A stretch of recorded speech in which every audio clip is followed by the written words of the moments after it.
Hello dear students, welcome to KSM tutorial. आज आम सप्तम श्रेणी जिज्ञासा बहिर नवम अध्याय प्राणी मानकर जीवन प्रक्रिया विषय रे आलोचना करिबा।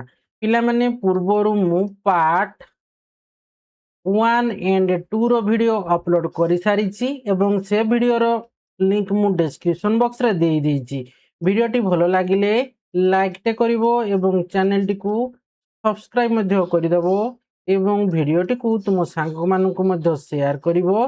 किछि यदि डाउट रहइबो कमेंट बॉक्स रे जणैबो। तो देखो हमें स्टार्ट करिबा। गैस रो विनिमय किपरि हुए हैला कि गैस रो विनिमयटा किपरि होउछि हैला। तो देखो ये जो श्वासक्रिया माध्यम रे बाहरु ताजा पवन फुसफुस रे प्रवेश करे एवं कटोरिका को पूर्ण करे। तो श्वासक्रिया माध्यम रे बाहरु जो ताजा ताजा पवन अर्थात जब आम अम्लजान को ग्रहण करुचे है कि तो सी कौन करुच्ची ना सी प्रश्वास माध्यम आम कौन करुचे ना ग्रहण करुचे है कि प्रश्वास बोली कहूचे। तो से बाहर ताजा पवन फुसफुस जो प्रवेश करुच्ची से कटोरिका कटोरिका गुड़ाक गुड़ाक देख ये गुड़ाक हूँ सब कटोरिका गुड़ाक ये कटोरिका गुड़ाक सी कौन करुच्ची ना पूर्ण करुच्ची।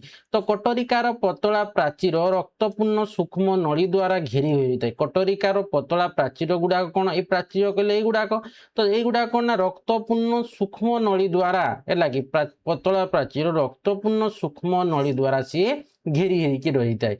नली युवाक है कि माने पतला प्राचीर रक्तपूर्ण सूक्ष्म सूक्ष्म नली द्वारा सी घेरी होकर रही है। तो देख चित्र 9.12 रे कही देख कटोरिका बा कटारिका कटोरिका माध्यम गैस विनिमय होउची। तो एगुड़ाक हूँ कौन सूक्ष्म रक्त नली। तो ये गुड़ाक सूक्ष्म रक्त नली गुड़ाक देख ये अच्छी सूक्ष्म रक्त नली गुड़ाक। तो प्रथम कौन कौन हो श्वासक्रिया मध्यम ताजा पवनटा फुसफुस रे प्रवेश करुच्ची एवं सी कौन करुच्ची ना ये कटोरिका को सी पूर्ण करुच्ची कटोरिका को है लगी। तो कटोरिकाटा कि भाया गठित ना पतला प्राचीर एवं रक्तपूर्ण सूक्ष्म नली द्वारा घेरी हो रही है। तो रक्त शरीर कटोरिका को अंगारकाम्ल आनी था। तो रक्तटा कौन करिथाए ना शरीर कटोरिका को अंगारकाम्लटा को आनी थाए जेउठारे एहा वायु मध्य को मुक्त होता है। जेउठारे एहा कौन होउची से हमर जो रक्त कौन करूची ना शरीर जो कटारिका को अंगारकाम्लटा को आणुची। तो सेठारे कौन होउची ना अंगारकाम जेउठारे है कि कटारिका को आसला अंगारकाम्लटा एहा वायु मध्य को मुक्त होता है। तामाने वायु मध्य मुक्त किए होता है अंगारकाम्लटा मुक्त होता है। तो सही समय कटारिकार अम्लजान आसी तो सही समय कौन होउची ना ये जो कटारिका कटारिका को तो पूर्ण करथिला बाहरु ताजा पवनटा आसिक फुसफुस रे प्रवेश करी कटारिका को पूर्ण करथिला। तो सही समय कटारिकारु कौन होउची कटारिकारु ना अम्लजान आसी रक्त रे प्रवेश करे है कि एवं शरीर समस्त अंश को परिवाहित हुए। तो से समय कटोरिकार अम्लजानटा आसब और रक्त रे से प्रवेश करिवो एवं शरीर समस्त अंश को सी प्रवाहित हेबो बा हुए। तो देख कही ना तुमे केबे भाविछ कि तुमे खाउथिबा खाद्य तुमको किपरि शक्ति प्रदान करे।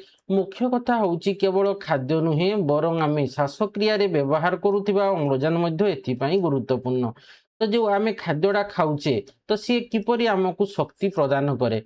तो देख केवल खाद्य नुहे बरं आमे श्वासक्रिया रे व्यवहार करुथिबा अम्लजान मध्य एथिपाई गुरुत्वपूर्ण। जेतेबेले आमे खाद्य खाऊ आमर शरीर एहाकु शर्करा बा ग्लुकोज भली सरल पदार्थ रे परिणत करे। तले आमे खाद्यटा खाउचे आमर शरीर ताको याको कोन करूची शर्करा बा ग्लुकोज को भली सरल पदार्थ से सरल पदार्थ रे परिणत करूची। तो शक्ति मुक्त करिया पई अम्लजान ग्लुकोज को भांगिबारे सहायता करे।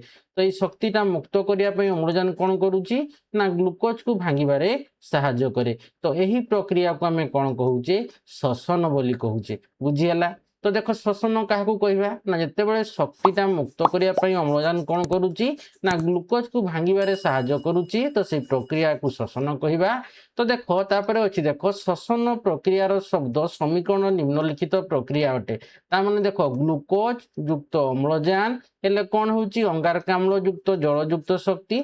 तो देख ग्लुकोज टा माने आमर कौन जानिछे ग्लुकोज रो आमर सिंबल कौन बा संकेत कौन ग्लुकोज रो ना देख एटी C6H12O6 है कि एटा होची आमर ग्लुकोज है कि। तो ग्लुकोज कौन करुची ना अम्लजान सह प्रतिक्रिया करुची एटा होची ग्लुकोज C6H12O6 ग्लुकोज है प्लस अम्लजान ता माने हमर O2 हैला कि तो कोन हेबो ओटा अम्लजानटा कोन अम्लजान O2 टा होची कोन हमर अम्लजान अंगारकाम्ल माने हमर CO2 हैला कि प्लस जल हैला कि H2O प्लस शक्ति माने हमर ATP हैला कि ATP एटा को हमें कोन कहूचे शक्ति बोली कहूचे ATP एडेनोसाइन ट्राइफॉस्फेट हैला शक्ति हैला अंगारकाम्ल युक्त जल युक्त शक्ति तो 6 हैला कि C6H12O6 प्लस O2 6 हमर CO2 plus H2O plus ATP बा शक्ति तो एटा तो समतुल्य नहीं कि देखो कार्बन केते अछि हमर 6टा अछि एठी कार्बन कोन अछि ना गोटे अछि तेनु आमे एठी 6 गुणन करि दबा हले 6टा कार्बन हे गला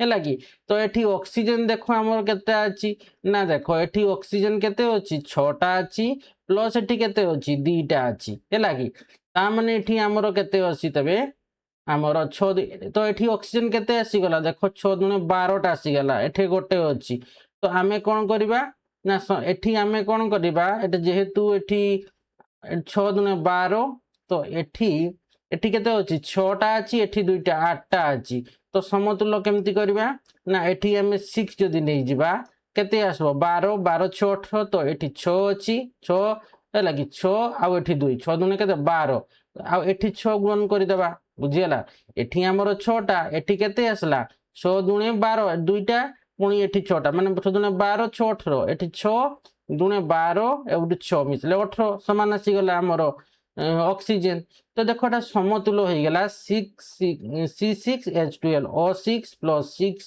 O2 6 CO2 plus 6 CO2 H2O plus हमरो ATP बुझियला ना तो ये रहिला हमरो ग्लूकोज ये रहिला हमरो अम्लजान ये रहिला अंगारकाम्ल ये रहिला जल आउ शक्ति बा ATP हैला तो देखो प्रश्वास वायु प्राय केते ना 21% अम्लजान बेले को निश्वास वायु प्राय केते 16 रु 17% अम्लजान तामाने हम तो प्रश्वास रे जते बेले हम अम्लजान टाको ग्रहण करूचे तो सेति 21% अम्लजान रहउची तो हम निश्वास वायु रे प्राय केते रहउची ना 16 रु 17% अम्लजान कम रहउची लागि एठी जते हम प्रश्वास वायु रे हम जते ग्रहण करूचे माने हमर वायु टाको तो सेति प्राय 0.04% हमर कोन रहउची अंगारकाम्ल रहउची आ जते बेले हम थाको छाडुचे प्राय 4 रु 5% हमर अंगारकाम्ल रहउची ए रहिला फुसफुस तो देखो चित्र हमर एठी देखो कोन कहिची एटा होची प्रश्वास एवं निश्वास वायु रे अम्लजान एवं अंगारकाम्ल शतकड़ा परिमाण तो देखो श्वासक्रिया समय आमे आम चारि पाखरु अधिक अम्लजान थिबा वायु ग्रहण करू जेते बेले आमे श्वासक्रिया करूचे आमे चारि पाखरु अधिक अम्लजान को आमे ग्रहण करूचे वायु को ग्रहण करूचे एवं निश्वास रे अधिक अंगारकाम्ल थिबा आमे वायु बाहर करू जेते आमे छाडुचे हैला कि आमे अंगारकाम्ल टाको आमे त्याग करूचे बा आमे ताकू निश्वास माने जो आमे अंगारकाम्ल टाको छाडुचे तो सेथिरे कोन होउची ना अधिक अंगारकाम्ल रहउची हैला कि ध्यान दियो जे समस्त अम्लजान व्यवहृत हुए नाही तो सळे मने रखि देबो सब हमर कोन जेते जेते जो अम्लजानटा हम ग्रहण करी सब अम्लजानटा को व्यवहृत होउची व्यवहृत हुए नाही हैला कि सब अम्लजान व्यवहृत हुए नाही अन्य किछि प्राणी श्वसन समय रे अम्लजान रो एक बड़ अंश व्यवहार करंती बहुत किछि अन्य किछि प्राणी गुडा कोन से श्वसन समय रे अम्लजान रो गोटे बड़ अंश को से व्यवहार करि पारंती गैस रो एही विनिमय आम शरीर रो प्रत्येक अंश शक्ति उत्पादन करिबा एवं वर्ज्य पदार्थ गुड़िको वर्ज्य पदार्थ गुड़िक बाहर करबा पई अम्लजान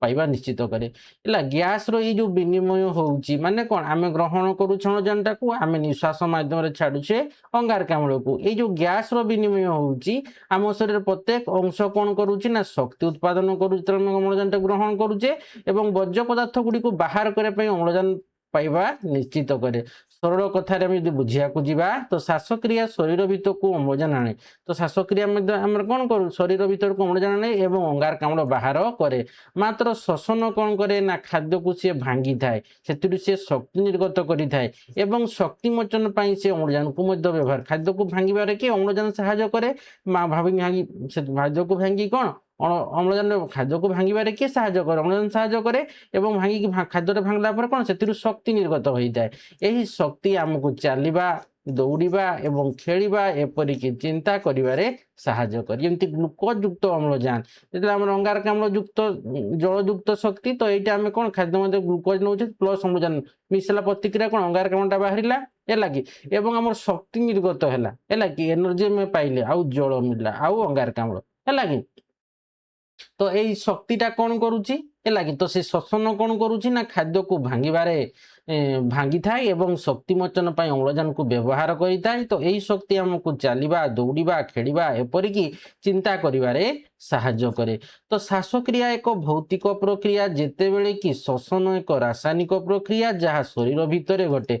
तो श्वासक्रियाटा गोटे कौन ना सी भौतिक प्रक्रिया अटे जेतेबेले कि श्वसन एक होउची कौन ना रासायनिक प्रतिक्रिया जहाँ शरीर भितर घटी थाए। उभय प्रक्रिया आम बंचापी अत्यावश्यक तेणु श्वासक्रिया भी आम निहात दरकार है लगे और श्वसन भी गोटे प्रक्रिया रासायनिक प्रक्रिया सी भी आम बंचापी यदि श्वसन नले आम श्वसन खाद्य को जदि न भांग आम केमती शक्ति पाइबा आम चली पारिबा केमती दौड़ी पारिबा केमती खेली पारिबा केमती बुझी होची कि नहीं। तेणु श्वसन भी निहात दरकार और श्वासक्रिया भी दरकार। श्वासक्रिया जो आम कौन करुचे आम बंचुचे ठीक से बंचापी आ गोटे दरकार श्वसन जदि आम जोटा खाद्यटा को खाऊचे जो भांगियापाई एवं से जो शक्तिटा को आम कौन करुचे जो शक्तिटा आमर मोचन हम से शक्ति आमको अम्लजान दरकार तेणु श्वसन अम्लजान दरकार। तो सी कौन करे ना खाद्यटा को भांगी थाए है कि तेणु ये श्वासक्रिया एवं श्वसन उभय प्रक्रिया आम तेणु आ मन रखि श्वासक्रियाटा हूँ कौन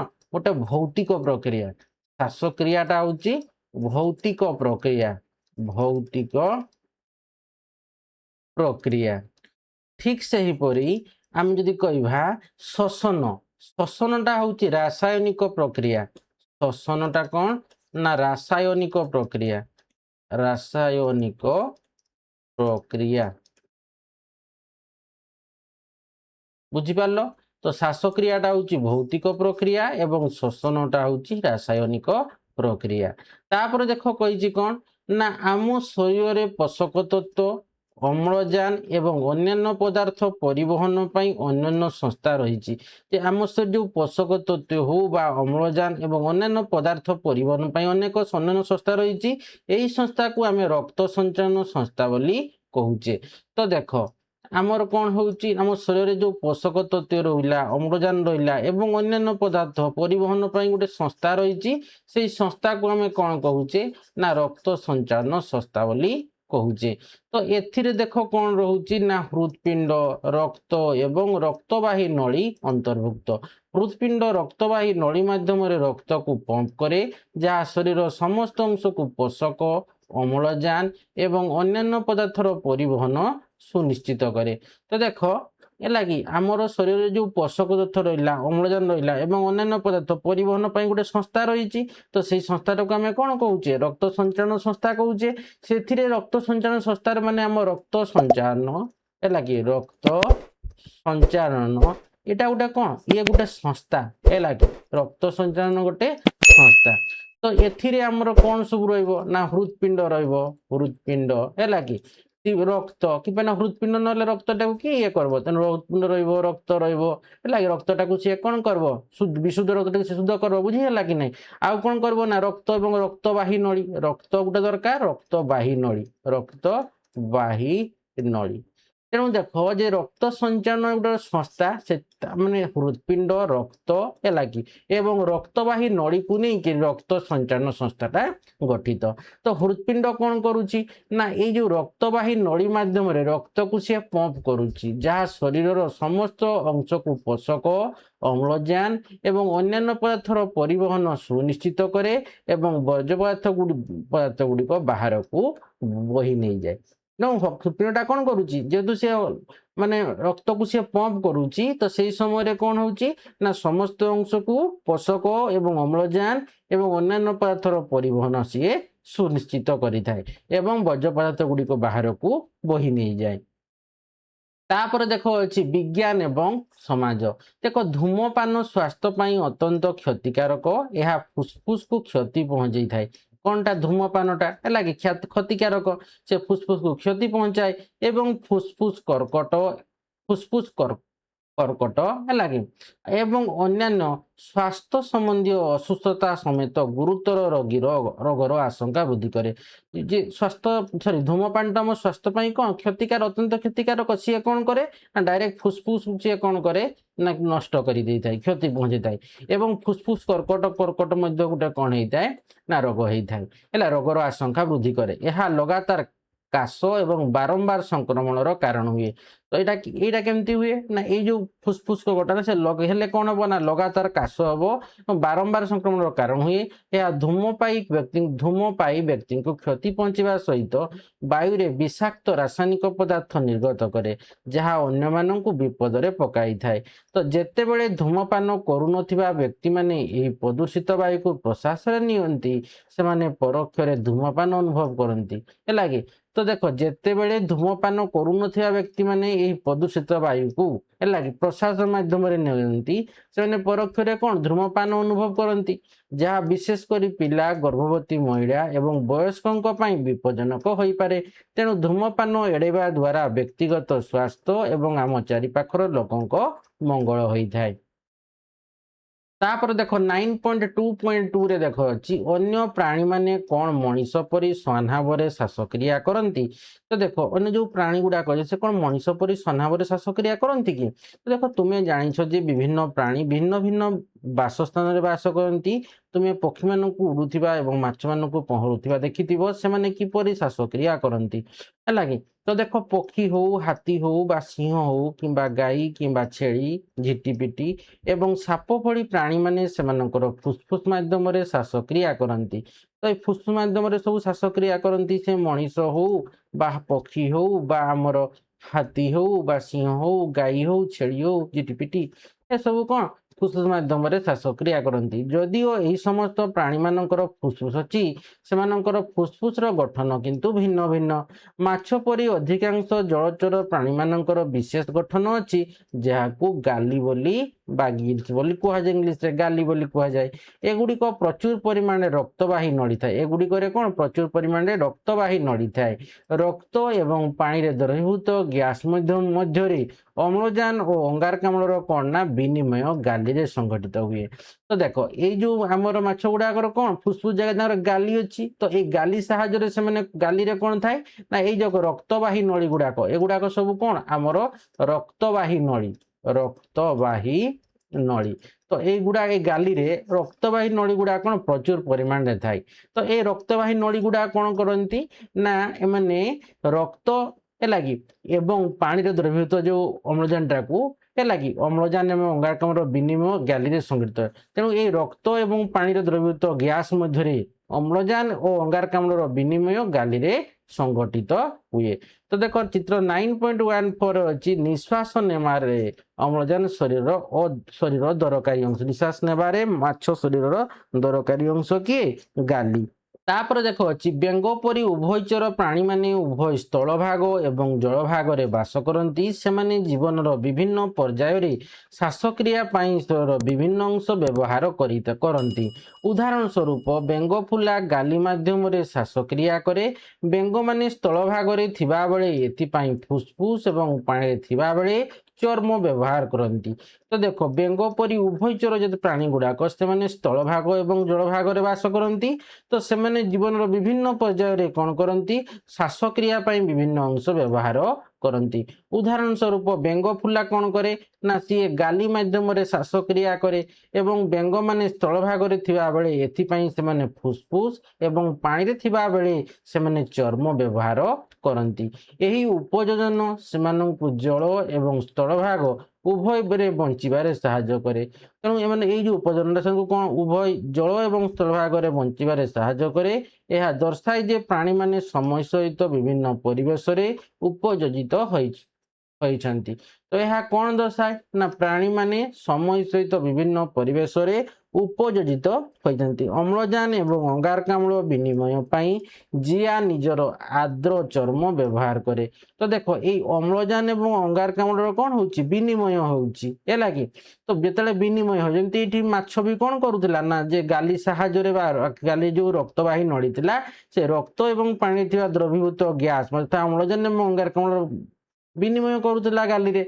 ठीक सेहीपरि जो प्राणी गुड़ाक जो अछंती सेमाने अम्लजान एवं अंगारकाम्ल विनिमय माने अम्लजानटाकू नेबे एवं अंगारकाम्लको छाड़िबे। तो एटा होची कोन दीटा गैस विनिमय होची कि नै विनिमय पई जिया मध्य निजर तो जिया कोन करे ना आर्द्र चर्म व्यवहार करिकरी अम्लजान एवं अंगारकाम्ल व्यवहार करे। तो देखो एठी बेंग फुला कोन करूची ना सी गाली माध्यम रे श्वास देखो आउ थ देखि देबा ए लागी बेंग फुला गाली माध्यम रे श्वास क्रिया करे एवं जेतेबेले बेंग माने स्थल भाग थांती सेतेबेले से माने फुसफुस एवं पानी रे थिबा बेले से माने कोन करती ना चर्म व्यवहार करती बुझीगला। फल यही उपयोजन पई से माने तेनु जल एवं स्थल भाग उभय रे बंची थांती है कि तेणु आम ये कौन जानले ना जिया कौन करुच्ची ना सी जिते श्वासक्रिया करुच्ची से आर्द्र चर्म व्यवहार करी से अम्लजान एवं अम्लजान टाक नेउची अंगारकाम्ल को छाड़ुची। एपरी भावे भिन्न भिन्न प्राणी ठारे सेमानंकर अन्य बासस्थली अनुଯାयी भिन्न भिन्न श्वास प्रणाली देखा मिले। परिपाक श्वसन और रक्त संचालन संस्था व्यतीत जीवन को बंचाई रखापी शरीर परस्पर सहित समन्वय रखी कार्य करुवा अन्य संस्था सब रही। देख जमी आम परिपाक है कि जमी श्वसन जमी रक्त संचालन संस्था व्यतीत जीवन को बंचाई शरीर कौन हो परस्पर सहित से समन्वय रखी कार्य करुँच जब सब संस्था रही है तुम्हें सब उच्च श्रेणी में आलोचना अध्ययन कर तुम से सब अध्ययन कर उच्च श्रेणी। तो देख सारांश कौन आम जानले ना देख फास्ट आम जानले पोषण रक्त संचालन श्वसन रेचन एवं प्रजनन प्रभृति जीवन प्रक्रिया जीवजंतु को बंचाई अत्यावश्यक। यही प्रक्रिया गुड़ी को सामूहिक भाव में जीवन प्रक्रिया कह जाए। मानवर परिपाक संस्था एक पाकनड़ी को नहीं गठित पार्टी ग्रासनाड़ी पाकस्थली क्षुद्रांत बृहदंत और मलद्वार यह संपृक्त यकृत एवं अग्नाशय ये समस्त पाकनड़ी अंतर्भुक्त अटे। आउ कौन जानले ना पाचन होइथिबा खाद्य मुख्यतः क्षुद्रांतर कांथ माध्यम शोषित हुए। जो पाचन होता जो खाद्यटा सी कौन होची ना क्षुद्रांतर कांथ माध्यम सी शोषित होता है।